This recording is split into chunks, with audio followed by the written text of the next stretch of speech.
Hello and welcome to Church at Home with Rachael for Thursday, the 21st of April. I would like to talk to you today about this incredible conversation I had yesterday out of the blue with a young man. And just for the sake of confidentiality, I'm going to call him Eric. Eric called me last week during Holy Week to talk about, were there any possibilities that we had an internship or something available at St. Thomas Church in Wainwright. He'd been through Wainwright one time in his life and really liked it and had some positive experiences and is searching for ways to serve. And he just thought he'd, reach out to me. Because it was Holy Week, I called him back and said, listen, can we have this conversation in a week? Because right now it's pretty busy. And so he said certainly. So I called him back yesterday and we were on the phone for probably 20 minutes, 25 minutes. And we had this absolutely incredible conversation about his life and what he believes and St. Thomas, not the church, but the St. Thomas. And just a really delightful conversation with a young man who really seems to have a heart for service. And I was reminded that you know what, there are people out there who truly desire to serve, who are living life to the fullest and trying hard to discover ways to grow into who they're called to become as they discover who they're called to become. And I think sometimes we forget about that piece of discernment that we have because we get so wrapped up in responsibilities. You become an adult or even maybe a teenager and you get your first part-time job and then you've got your homework. And if you've got siblings, then, you gotta babysit and things like that and save up money for school. And, then of course you get older and you've got friends and boyfriends or girlfriends and people, significant others. And there's other people relying on you and you make decisions that are based on how you can please them. And eventually you get to that point where you're realizing you need to please yourself. Hopefully you also then evolve to the point where you recognize it's not about just pleasing yourself in your life, but how do you please God?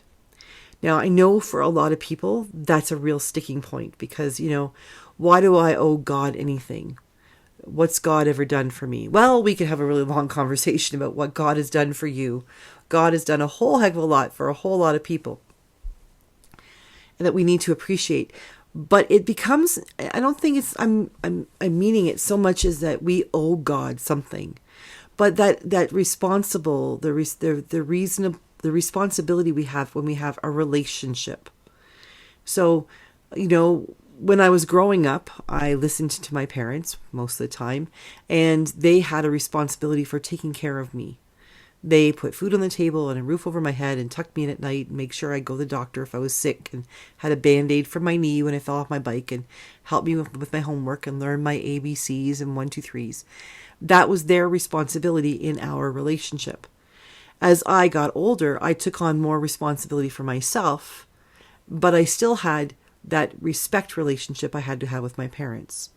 The same thing with my siblings. When I got married, my relationship with my husband became such that there was responsibilities that we have within our relationship of who does what, who's responsible for doing this or that, who's responsible. We're responsible to each other for these things.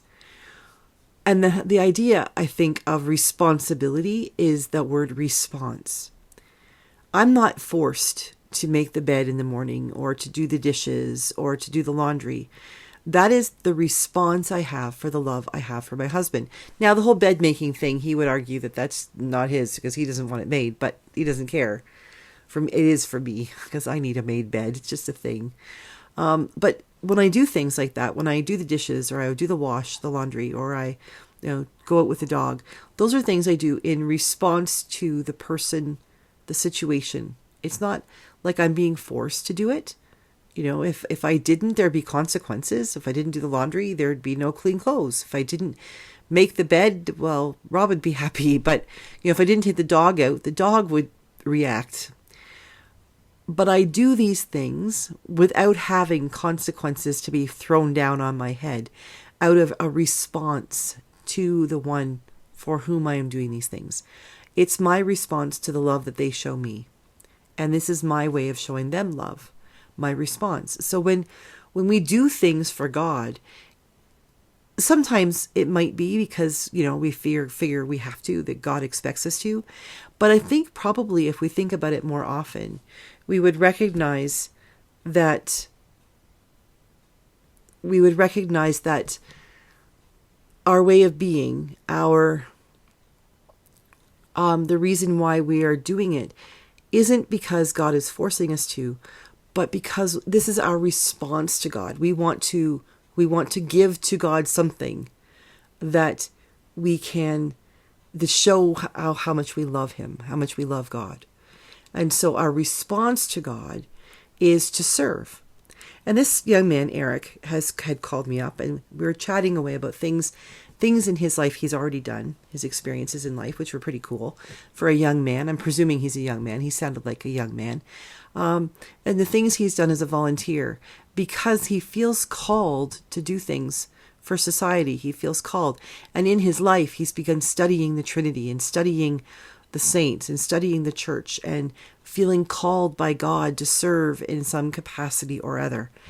And to be quite frank, if I had been talking to this young man and he was a member of my congregation, a regular attending member, my gut would be saying, I think he's called to be a deacon. Not necessarily a priest, but a deacon. A call to serve. Not because it's the great bucks. We're talking about volunteering things, but a call to serve God by serving people. That's a deacon. Now, he's not necessarily, he's learning about the Anglican Church, so he's not a regularly attending Anglican, and his background isn't Anglican. So if he ever is called, if indeed God is calling him to be a deacon, he's got a bit of ways to go before he gets there. But my whole life, my whole ordained life, I've been listening and discerning with other people and trying to figure out, are they called to priestly ministry? Are they called to diaconal ministry?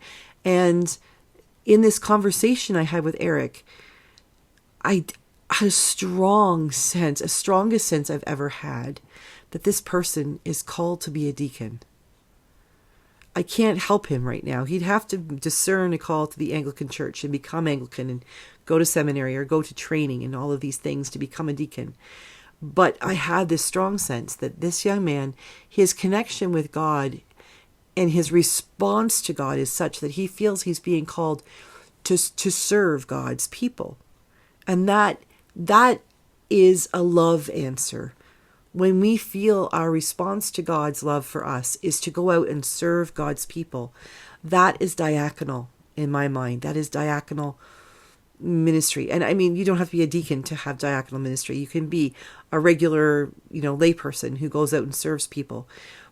But that's the heart of a servant is what that is.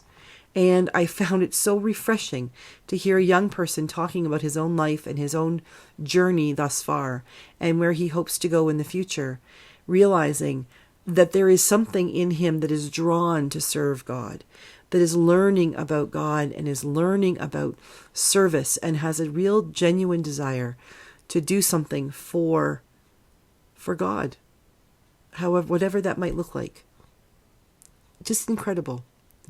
Our response to God, our desire to do something because God loves us, and the only way we can figure out to show God how much we love God is to serve. Wow. I've known a lot of seminarians before, and I have counseled them, and I have talked to them, and I have helped them discern their call to ministry. But this one, of someone who's not even feeling called to ministry in the traditional ways, this is the strongest I've heard. And it gives me great hope. And it gives me a great sense of Easter, because there is great hope in the world. There is great love of God and people who are out there like Eric, who are willing to say, here I am, God, send me. And so God, whoever this young man is, because I've only talked to him on the phone, whatever your call on his life, don't give up on him, because he has got a heart to service. He may not yet understand what that might look like, but he has a heart to serve, and he has ministry to give. So Eric, if you're watching, your name isn't Eric, but you know who you are. If you're watching, God bless you, and keep in touch with me and let me know how you're doing.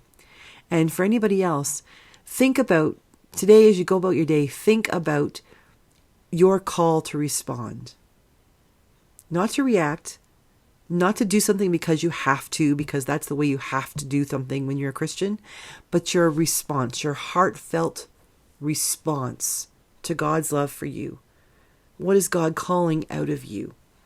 Service, love, journaling, poetry, art. What is God? How is God calling you, and how are you responding to the call that God has on your life?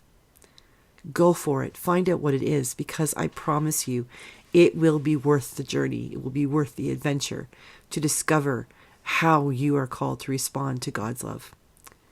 Have a wonderful day. God bless you, and I will see you again tomorrow for Church at Home with Rachael.